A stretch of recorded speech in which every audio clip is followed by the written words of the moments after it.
Filipino 2, Quarter 2, Week 1, Day 4.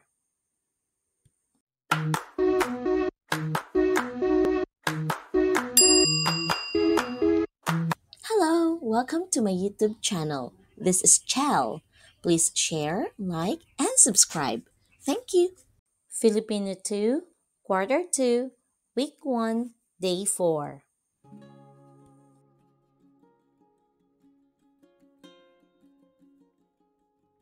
Mga layunin. Mga layunin.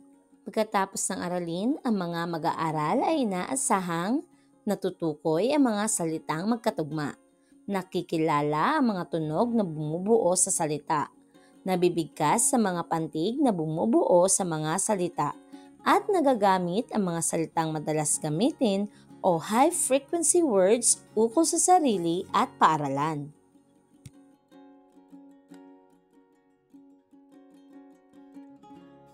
Kamusta mga bata? Naibigan niyo ba ang tulang binasa natin kahapon? Bakit?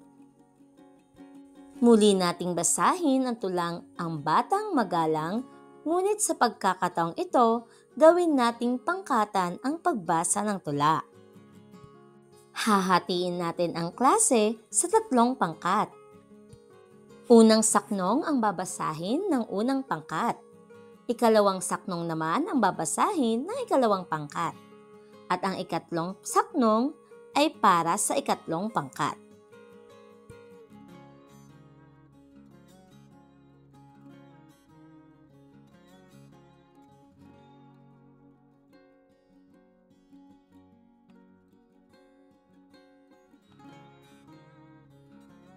Ngayon, sagutin natin ang mga tanong.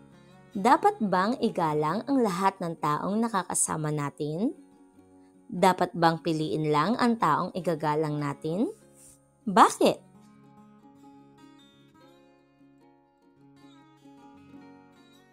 Alamin natin kung kilala nyo ang mga tao sa ating paaralan. Isulat sa patlang kung sino ang nasa larawan. Panuto. Piliin sa kahon ang letra na tumutukoy sa mga larawan.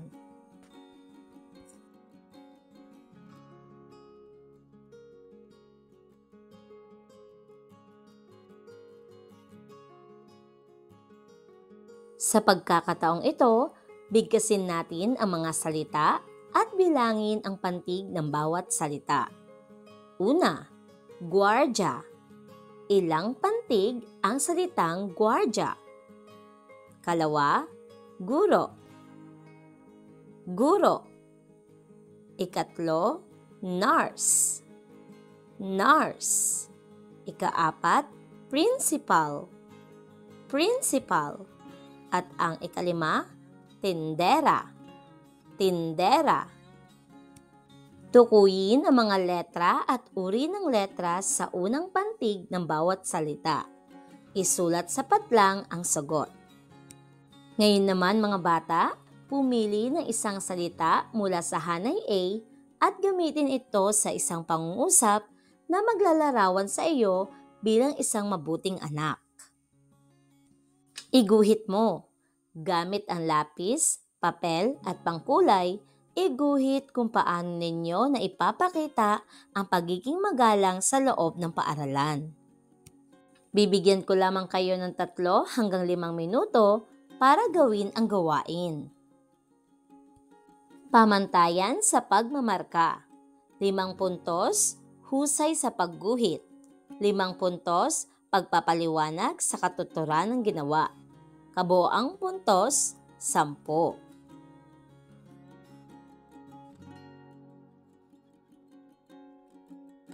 Balikan natin ang mga salitang ginamit at pinantig. Tukuyin ang uri ng letrang bumubuo sa mga salitang pinantig. Unang salita, gwardiya. Ikalawa, guro. Ikatlo, nurse. Ikaapat, principal. At ang ikalima, tindera. Tama po ba ang inyong mga kasagutan? Sa unang salita, KP. Ikalawa, KP. Ikatlo, K, P, K, K.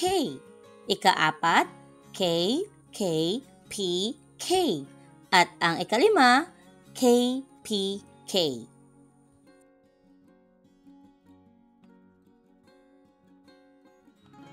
Gamit ang lapis, papel at pangkulay, iguhit kung paano ninyo na ipapakita ang pagiging magalang sa loob ng paaralan. Bibigyan ko lamang kayo ng 3 hanggang 5 minuto para gawin ang gawain. Ito ang pamantayan sa pagbibigay ng marka sa inyong mga ginuhit. 5 puntos, husay sa pagguhit. 5 puntos, pagpapaliwanag sa katuturan ng ginawa. At ito ay may 10 kabuoang puntos.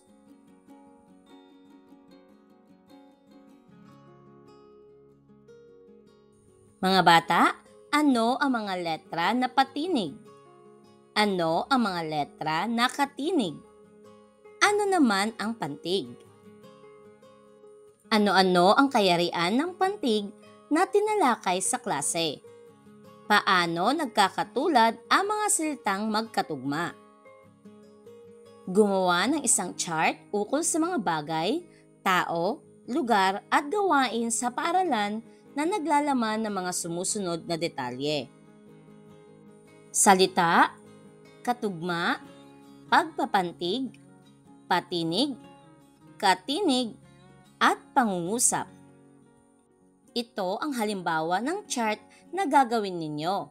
Halimbawa, ang salita ay gunting. Ano ang salitang katugma ng gunting? Tama! Giniling.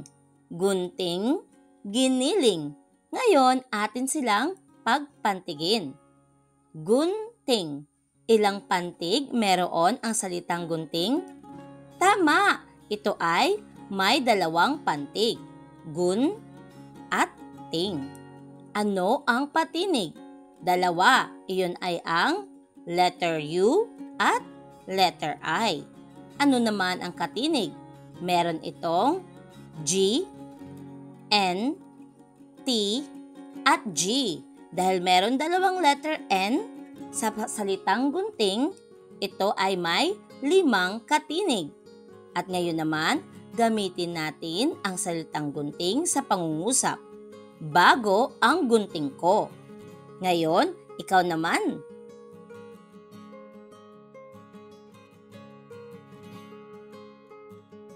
Palakpak, padyak.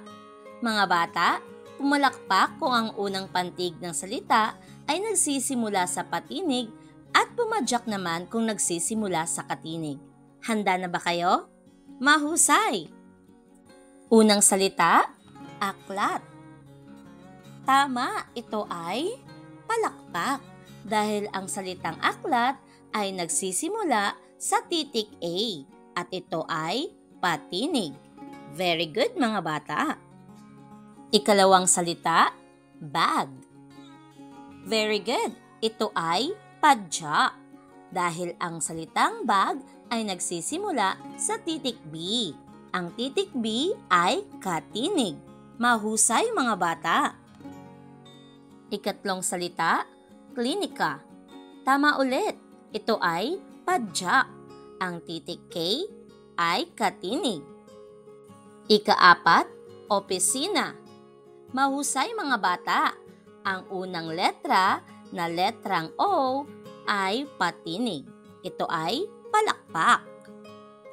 Ika-5, silid. Tama ulit. Ang titik S ay katinig. Ito ay padyak.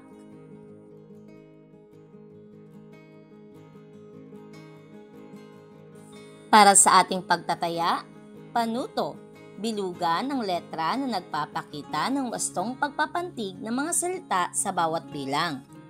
Unang salita, mag-aral. Ano ang tamang pantig ng salitang mag-aral? Ikalawa, kasipagan. Ikatlo, doktor. Ika-4, aklatan. Ika-5, premyo. At dito nagtatapos ang ating aralin. Naway meron kayong natutunan sa araw na ito. Salamat sa inyong pakikinig. Mag-aral na mabuti. Bye!